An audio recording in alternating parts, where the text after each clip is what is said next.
Kebiasaan warga menyisakan dan membuang makanan menjadi salah satu penyebab penumpukan sampah di tempat pembuangan akhir. Berdasarkan data Sistem Informasi Pengelolaan Sampah Nasional Kementerian Lingkungan Hidup dan Kehutanan, total timbulan sampah dari 320 kabupaten kota di Indonesia mencapai 36,07 juta ton per tahun pada 2022.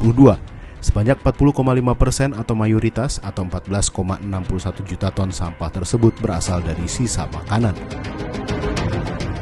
Sementara di sisi lain masih banyak orang yang kelaparan dan sulit mengakses makanan. Di skala global, berdasarkan estimasi World Food Programme pada 2023, terdapat lebih dari 345 juta masyarakat dunia terancam kerawanan pangan. Di tengah kondisi itu, organisasi sosial seperti Food Cycle hadir untuk membantu menekan sampah sisa makanan dengan cara berbagi makanan di sekitar Jabodetabek. Food Cycle adalah organisasi non-profit yang memproses dan menyalurkan kembali surplus makanan kepada masyarakat prasejahtera, non-produktif hingga yang membutuhkan guna menekan sampah sisa makanan atau food waste. Surplus makanan ini didapat dari berbagai sumber, baik individu maupun korporasi yang memiliki kelebihan makanan yang tidak tersentuh dan tentunya layak dikonsumsi. Selain makanan, warga juga bisa menyalurkan bantuan melalui donasi. Ada individu-individu yang baik hati mendonasikan uangnya misalkan untuk bisa kami belanjakan jadi beras, jadi minyak goreng gitu ya. Ada juga yang dia memang spesifik bikin acara kayak tadi wedding gitu, dia punya ada acara wedding, seminar segala macam yang punya surplus buffet misalkan, itu kita bisa pick up, kita jemput gitu, kita kirim gitu. Kalau untuk khusus dari yang di gudang ini memang spesifik, memang kebanyakan dari korporasi. Ada guidebooknya dari Food Cycle untuk mana yang kita bisa terima, mana yang enggak.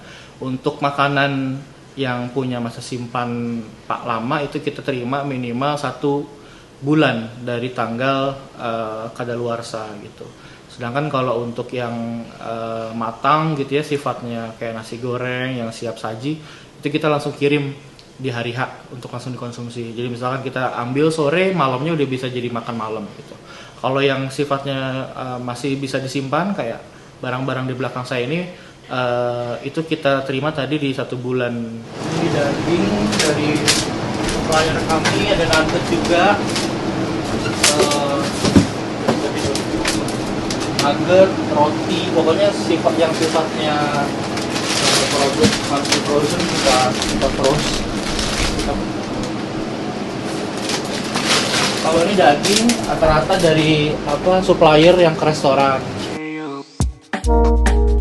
Selain itu, makanan yang diterima Food Cycle biasanya tidak sesuai dengan standar penjualan yang telah ditetapkan perusahaan sehingga didonasikan kepada Food Cycle. Setelah diterima, makanan itu akan diperiksa dan diuji sesuai dengan SOP untuk memastikan kembali aman dan layak dikonsumsi, seperti roti-roti ini yang biasa kita temukan di resto dan kafe. Total yang diterima ya. Jadi biasanya kita paling banyak lebih dari 3.000 pieces itu kita pick up tiap harinya, Senin sampai Kamis itu di angka 2.000 sampai 3.000 pieces. Sejauh ini memang paling banyak itu roti ya kalau untuk yang memang rutin daily. Tapi memang itu juga sempat kedatangan snack makanan ringan anak-anak gitu ya, itu hampir 14 ton sendiri tuh dalam waktu seminggu. Selanjutnya, makanan yang tidak layak konsumsi akan dijadikan pupuk hingga pakan ternak. Adapun makanan yang layak dikonsumsi akan disiapkan untuk didistribusikan di berbagai wilayah Jabodetabek.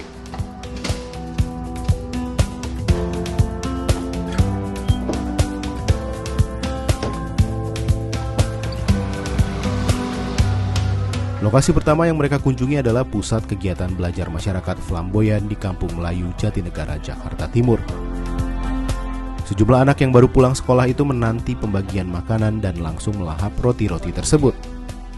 Alhamdulillah pas adanya nutrisi, kue-kue itu sangat bermanfaat. Jadi anak-anak juga rajin. Ketika les saya kemarin, Bu aku lapar, ada roti. Bu aku makan sini, ada nugget gitu kan. Seperti itu, alhamdulillah sih bersyukur ya. Jadi ini juga nggak selalu anak-anak nih, maaf. Ibu-ibu juga dapat.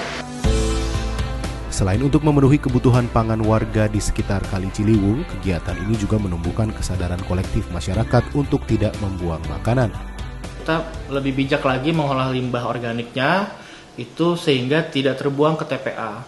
Karena kasus-kasus belakangan ini kan terjadi kebakaran di TPA karena sampah menumpuk menggunung, ada gas metan yang terkumpul karena akibat penumpukan sampah yang berlarut-larut. Bagaimana kita dari individu maupun masyarakat secara umum gitu ya bisa berkontribusi mengurangi limbah itu, yaitu adalah kita mengolah limbahnya di tempat di rumah kita masing-masing. Yayasan Nirlaba yang digagas oleh Astrid Paramita dan Herman Adrianto pada 2017 silam ini memiliki visi mencapai Indonesia tanpa kelaparan dan limbah makanan. Sejak 2017 setidaknya sudah ada sekitar 900 ton makanan yang telah disalurkan ke seluruh wilayah Jabodetabek. Adapun jumlah mitra Food Cycle kini sebanyak 118. Melalui aktivitasnya ini, Food Cycle memberi contoh bagaimana melakukan langkah kecil untuk memuliakan makanan.